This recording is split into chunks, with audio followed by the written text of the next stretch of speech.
बच्चों, आज हम पढ़ने वाले हैं कक्षा 9 की हिंदी पाठ्य पुस्तक के काव्यखंड का पाठ 4 भारतेंदु हरीशचंद्र जी द्वारा रचित प्रेम माधुरी शीर्षक। आज का हमारा शीर्षक बहुत इम्पोर्टेंट होने वाला है। आज हम भारतेंदु युग के प्रवर्तक भारतेंदु हरीशचंद्र जी द्वारा रचित उनका प्रसिद्ध काव्य संग्रह है प्रेम माधुरी, उसका अंश यहाँ पढ़ने वाले हैं और इन पद्यांशों का अर्थ जानने वाले हैं। तो चलिए बिना देरी किए हम शुरू करते हैं। लेकिन उससे पहले अगर आप चैनल पे नए हैं तो हमारे चैनल को ज़रूर सब्सक्राइब करना ना भूलें, साथ ही साथ बेल आइकन को ऑल पर सेट करें ताकि हर वीडियो का नोटिफिकेशन आप तक सबसे पहले पहुंचे। वीडियो पसंद आए तो लाइक करें और मित्रों में भी अधिक से अधिक साझा करना ना भूलें। तो चलिए हम अपना पहला पद्यांश पढ़ते हैं और इसका अर्थ जानते हैं। कवि भारतेंदु हरीशचंद्र जी लिखते हैं, कूके लगी कोयले कदम्बन पे बैठी फेरी, धोए धोए पात हिली हिली सर से लगे, बोले लगे दादुर मयूर लगे नाचे फेरी, देखी के संजोगी जन ही हर से लगे। हरी भई भूमि सीरी पावन चलन लागी, लखी हरी चंद फेरी प्राण तर से लगे। फेरी झूमी झूमी बरसा की ऋतु आई फेरी, बादर निगोरे झुकी झुकी बरसे लगे। देखिए बच्चों, ये हमारा जो प्रेम माधुरी शीर्षक है, इसमें जो भारतेंदु हरीशचंद्र जी हैं उन्होंने गोपी और उद्धव के संवाद को, श्री कृष्ण के प्रति गोपियों के प्रेम को अर्थात उनका संपूर्ण वर्णन किया है।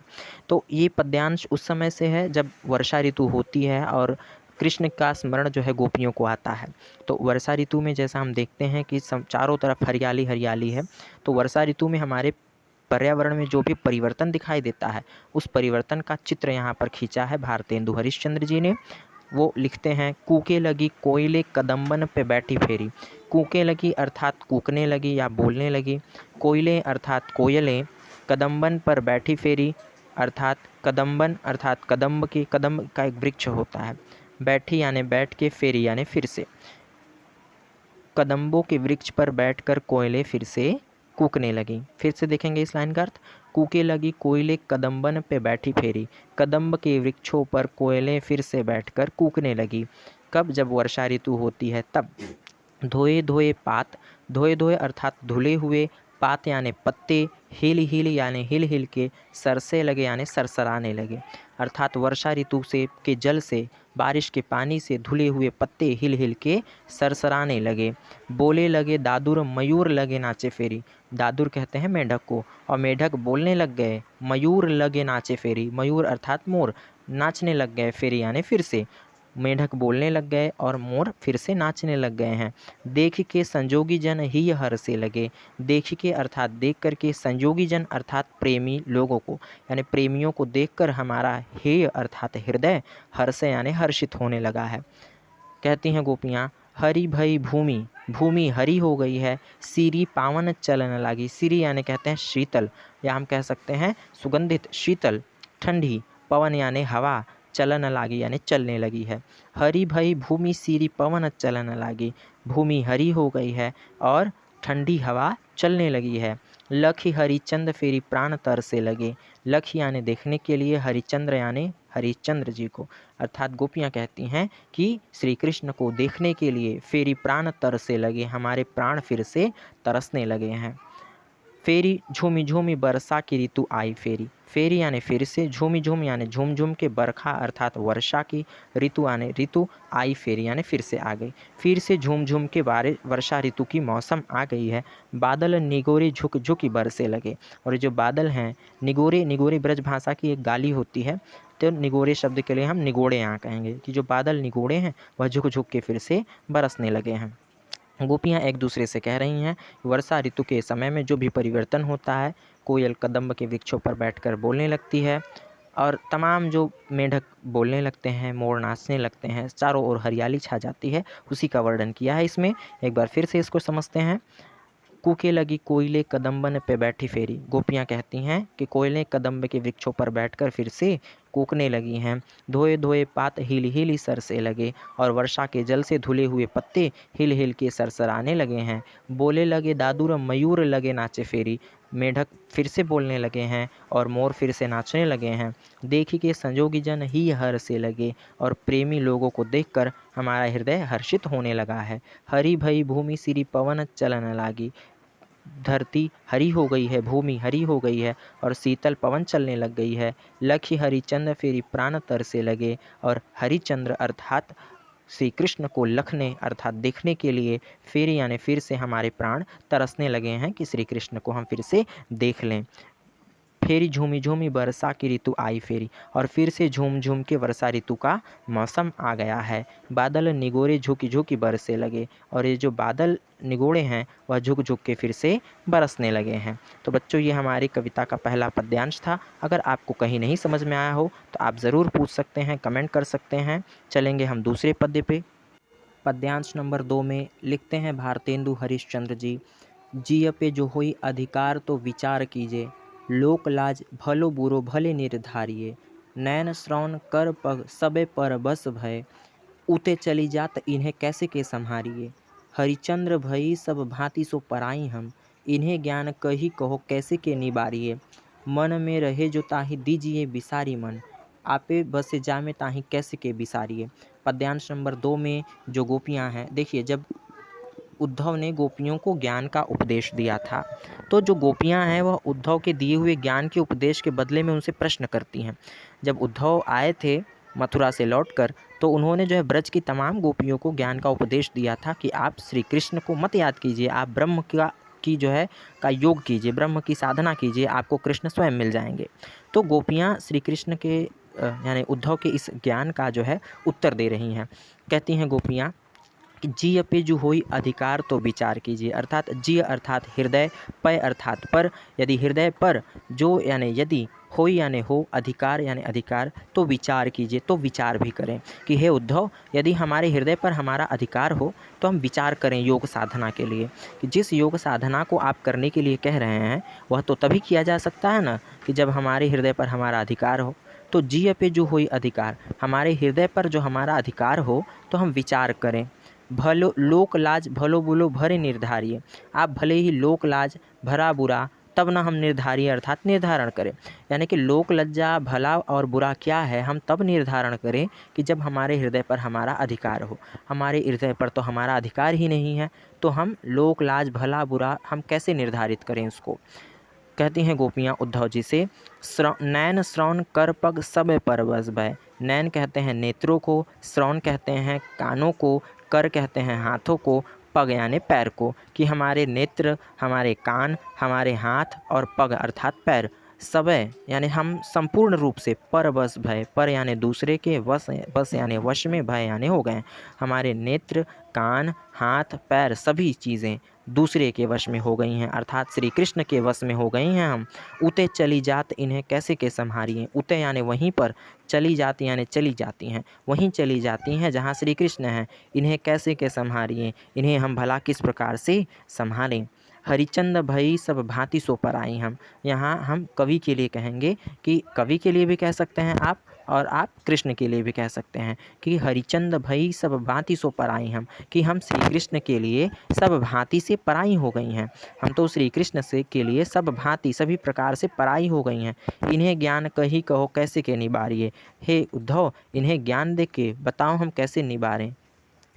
मन में रहे जो ताहि दीजिए विसारी मन, कि मन में जो रहे, मन में जो रहे, जो मन में रहे ताहि यानी उसको दीजिए विसारी, उसको बिसराया जा सकता है, कि जो मन में रहे उसको बिसराया जा सकता है। यहाँ कामा लग गया है तो हम इस वाले को नीचे से मिलाएंगे कि मन में रहे जो ताहि दीजिए विसारी, कि मन में जो रहे उसको बिसराया जा सकता है, उसको भूला जा सकता है।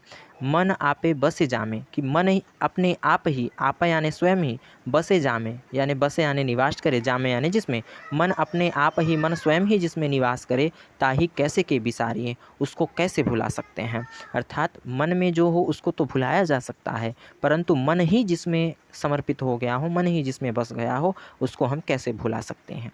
तो गोपियाँ कहती हैं कि हमें श्री कृष्ण के लिए भुलाना हमारे लिए आसान नहीं है, कि जिय पे जो हुई अधिकार तो विचार कीजिए, कि अगर हमारे हृदय पर हमारा अधिकार हो तो हम विचार करें, लोक लज्जा भला बुरा हम निर्धारण करें उसका। हमारे नेत्र, हमारे कान, हाथ, पैर सब श्री कृष्ण के वश में हो गई हैं, ये तो वहीं चली जाती हैं जहाँ श्री कृष्ण हैं, हम इन्हें भला कैसे संभालें।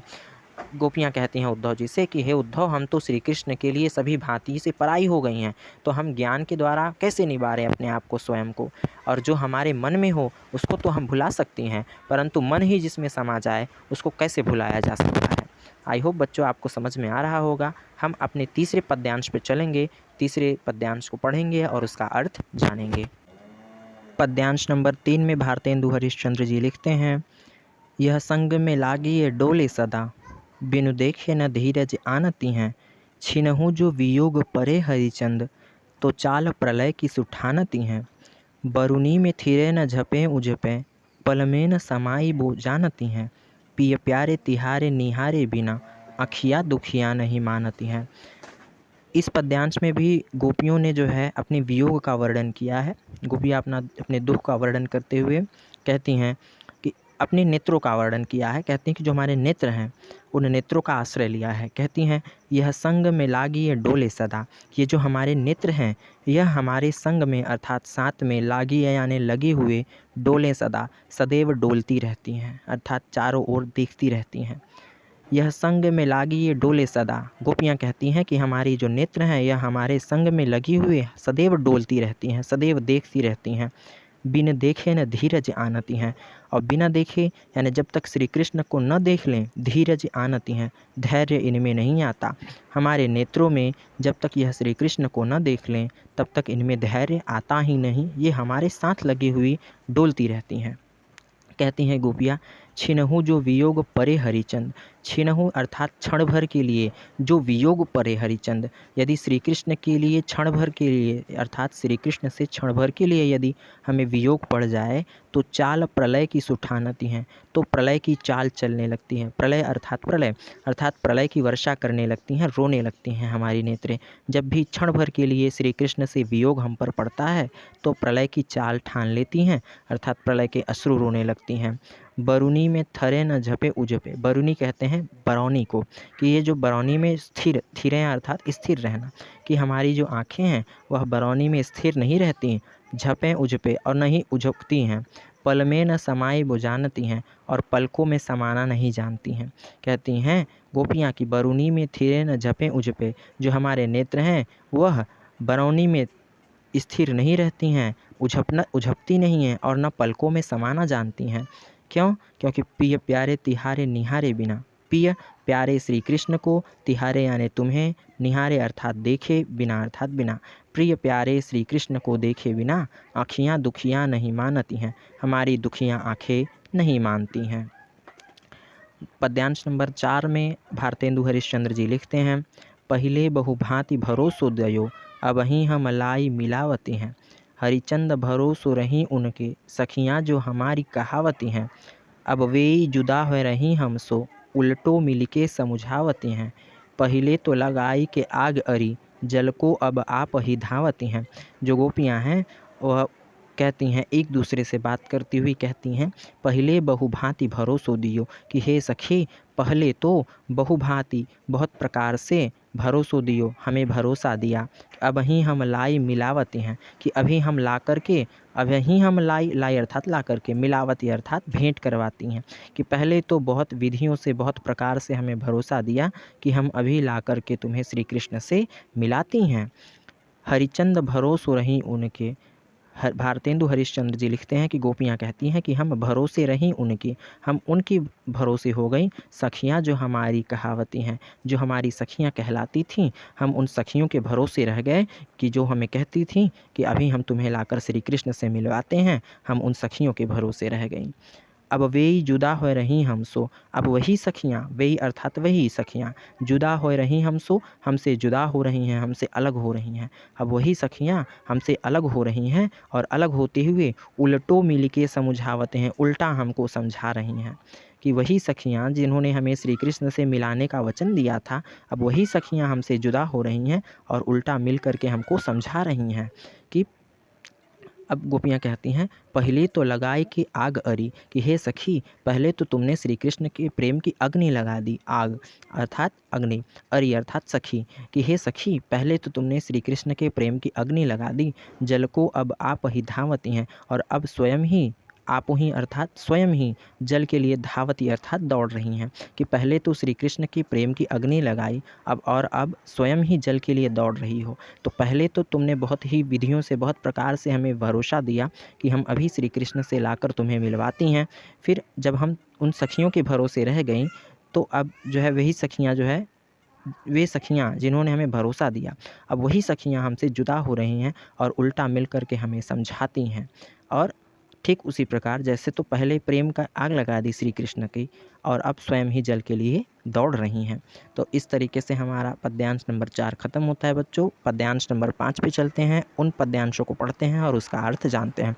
लेकिन अगर आपको कहीं संशय है, नहीं समझ में आया, तो आप कमेंट करके ज़रूर पूछ सकते हैं। पद्यांश नंबर 5 में भारतेंदु हरिश्चंद्र जी लिखते हैं, गोपियाँ उद्धव जी से कह रही हैं, उद्धव जो सुधो गहो वह मार्ग, ज्ञान की तेरे जहाँ गुदरी है। कोऊ नहीं सीख मानियो हाँ, एक श्याम की प्रतीति खरी है। ये ब्रजबाला सबे एक सी, हरिचंद जो मंडली ही बिगड़ी है। एक जो होए तो ज्ञान सिखाइए, कूपे में ही यहाँ भांग परी है। गोपियाँ उद्धव जी से कहती हैं, जब उद्धव जी ज्ञान का उपदेश देते हैं तो गोपियाँ कहती हैं कि हे उद्धव, तुम किसी एक व्यक्ति को तो उपदेश दे सकते हो, परंतु यहाँ ब्रज की जो संपूर्ण गोपी है, वह संपूर्ण गोपियाँ ही श्री कृष्ण के प्रेम में पागल हैं, तो तुम किसको किसको समझाओगे। तो गोपियाँ कहती हैं, उद्धव जो सूधो गहो वह मार्ग, कि हे उद्धव, जो यानी तुम, सूधो यानी सीधे सीधे, गहो यानी बता दो या हमें ज्ञान करवा दो, वह मार्ग अर्थात वह रास्ता, मार्ग का अर्थ होता है रास्ता, कि हे उद्धव सीधे सीधे हमें वह मार्ग बता दीजिए। ज्ञान की तेरे जहाँ गुदरी है, जहाँ तुम्हारे ज्ञान की गुदरी, अर्थात गुदरी का अर्थ होता है बिछौना, हम यहाँ गुदरी शब्द के लिए सार या तत्व कहेंगे, कि तुम्हारे ज्ञान का जहाँ तत्व है, तुम्हारे जहाँ पे ज्ञान है, वह मार्ग हमें सीधा सीधा बता दो, जहाँ तुम्हारे ज्ञान की गुदड़ी है। को नहीं सिख मानी हो हाँ, कि कोई भी तुम्हारा सिख यानी तुम्हारा ज्ञान यहाँ मानी है यानी मानेगा हाँ, यानी यहाँ पर तुम्हारा कोई भी ज्ञान यहाँ पर मानने वाला नहीं है, तुम्हारा सिखाया हुआ ज्ञान यहाँ कोई मानने वाला नहीं है। एक श्याम की प्रतीति खरी है, केवल एक श्री कृष्ण की प्रीति ही, श्याम अर्थात श्री कृष्ण की प्रीति अर्थात प्रेम ही, प्रतीति खरी यानी सत्य है, खरी कह सकते हैं सत्य को, कि यहाँ से केवल श्री कृष्ण का प्रेम ही यहाँ पर खरा है, सत्य उनका प्रेम है केवल यहाँ पर। और ये ब्रजबाला सबे एक सी, कि ये जो ब्रज की बाला हैं, बाला अर्थात गोपियाँ, कि ये जो ब्रज की गोपियाँ हैं सबे एक जैसी हैं, सब गोपी एक समान हैं। हरिचंद जो मंडली ही बिगड़ी है। भारतेंदु हरिश्चंद्र जी लिखते हैं कि गोपियाँ उद्धव से कहती हैं कि यहाँ तो संपूर्ण मंडली ही अर्थात संपूर्ण गोपियों का समूह ही बिगड़ा हुआ है, सभी एक जैसी हैं और सभी की हृदय में श्री कृष्ण का खरा प्रेम है। एक जो होए तो ज्ञान सिखाइए, यदि एक कोई हो तो उसको ज्ञान सिखाया जा सकता है। कूपे में ही यहाँ भांग भरी है, यहाँ तो संपूर्ण कुएं में ही भांग भरी हुई है। कूप कहते हैं कुएं को, कि यहाँ तो कुएं में ही भांग पड़ी हुई है, अर्थात यदि कोई एक हो तो उसे ज्ञान सिखाया जा सकता है, ठीक, लेकिन यहाँ तो संपूर्ण कुएं में ही भांग पड़ी हुई है। या ये जो है बच्चों एक दोहा होता है कि यहाँ कोई एक थोड़ी है जो आपका ज्ञान का उपदेश ले, यहाँ तो संपूर्ण लोग ही श्री कृष्ण के प्रेम में व्याकुल हैं, तो आप किसको इसको ज्ञान सिखाएंगे, यहाँ संपूर्ण कुएं में ही भांग पड़ी है। तो हे उद्धव, तुम सीधा सीधा हमें वह मार्ग बता दो जहाँ तुम्हारे ज्ञान का सार तत्व है। कोई भी तुम्हारा यहाँ कहना, तुम्हारा सिखाया यहाँ नहीं मानेगा, क्योंकि यहाँ श्री कृष्ण का प्रेम ही खरा है। और ये जो ब्रज की गोपियाँ हैं ये सब एक जैसी हैं, संपूर्ण मंडली ही बिगड़ी हुई है, अर्थात संपूर्ण मंडली ही श्री कृष्ण के प्रेम में बावरी है। कोई एक हो तो उसे ज्ञान सिखाया जा सकता है, यहाँ तो संपूर्ण कुएं में ही भांग भरी हुई है। तो बच्चों इस तरीके से हमारा 5वां पद्यांश खत्म होता है। पद्यांश नंबर 6 पे हम चलेंगे। वसंत ऋतु का मौसम है, गोपियाँ कहती हैं, सखी आयो वसंत ऋतुन को कंत, चहु दिशि फूली रही सरसों, बरसीतल मंद सुगंध समीर, सतावन हार भयो गरसो। अब सुंदर सांवरो नंद किशोर, कहे हरिचंद्र गयो घर सो, परसों को बिताए दियो बरसो, तरसो कब पाए पिया परसो। अब देखिए बच्चों, इसमें वसंत ऋतु का मौसम है। वसंत ऋतु के मौसम में जब चारों ओर सरसों के पुष्प खिल रहे हैं, वसंत ऋतु का मौसम हल्की हल्की ठंडी, और जो है ठंडी के मौसम को कहते हैं। जब गर्मी का मौसम या वर्षा ऋतु का मौसम जब खत्म होता है और गर्मी का सीज़न स्टार्ट होता है, उसको कहते हैं हम वसंत ऋतु। कि सखी आयो वसंत ऋतुन को कंत, कि हे सखी वसंत ऋतु का कंत यानी मौसम आ गया है, कि हे सखी वसंत ऋतु का मौसम आ गया है। चहुदिशि फूली रही सरसों, चारों दिशाओं में, चहुदिशि अर्थात चारों दिशाओं में, चारों दिशाओं में फूल रही सरसों, सरसों के फूल खिल रहे हैं क्योंकि वसंत ऋतु का मौसम आ गया है, तो चारों दिशाओं में सरसों के फूल खिल रहे हैं। बरसीतल मंद सुगंध समीर, और जो शीतल सुगंधित मंद यानी धीरे धीरे सुगंधित समीर अर्थात हवा, जो शीतल सुगंधित हवा है वह मंद मंद चल रही है। सतावन हार भयो गरसो, हमें सता रही है, ठीक है ना, कि जो शीतल सुगंधित वायु है वह हमें सता रही है, ठीक है ना। अब सुंदर सांवरो नंद किशोर, कि अब वो जो सुंदर सांवले नंद के किशोर अर्थात नंद के पुत्र थे, यानी नंद के पुत्र श्री कृष्ण, कि जो सुंदर सांवले नंद के पुत्र श्री कृष्ण थे, कहे हरिचंद गयो घर सो, वह घर से क्यों चले गए, अर्थात हम सबको ब्रज में छोड़ करके क्यों चले गए श्री कृष्ण। परसों को बिताए दियों बरसों, और जब श्री कृष्ण जा रहे थे तो उन्होंने जो है लोगों को परसों का कह के गए थे। परसों को बिताए दियों बरसों, परसों को कह कर गए थे लेकिन उन्होंने बरसों बिता दिया है, यानी बरसों हो गए हैं लेकिन वह अभी तक नहीं आए, हमसे तो परसों कह के गए थे। तरसों कब पाए पिया परसों, अब हम तरसों यानी तरस रही हैं, कब पाए पिया परसों, कि हम कब अपने प्रियतम श्री कृष्ण को पाएंगी, उनको पाने के लिए अब हम परसों से तरस रही हैं, कि अब हम श्री कृष्ण को कब वापस पाएंगी, उनको पाने के लिए हम बरसों से तरस रही हैं। पुनः समझते हैं एक बार कि हे सखी, अब वसंत ऋतु का मौसम आ गया है, चारों दिशाओं में सरसों के फूल खिल रहे हैं, सुगंधित शीतल मंद वायु चल रही है जो हमें बड़ा ही सता रही है, और अब सुंदर सांवले नंद के पुत्र श्री कृष्ण घर से अर्थात ब्रज से हम सबको छोड़कर चले गए हैं, और परसों को बोल कर गए थे कि परसों आएंगे, लेकिन बरसों बिता दिया लेकिन अब तक वो नहीं आए। अब हम प्रियतम श्री कृष्ण को पाने के लिए बरसों से तरस रही हैं। तो बच्चों, इस तरीके से हमारा 6वां पद्यांश भी खत्म हुआ। हम चलेंगे 7वें पद्यांश पे।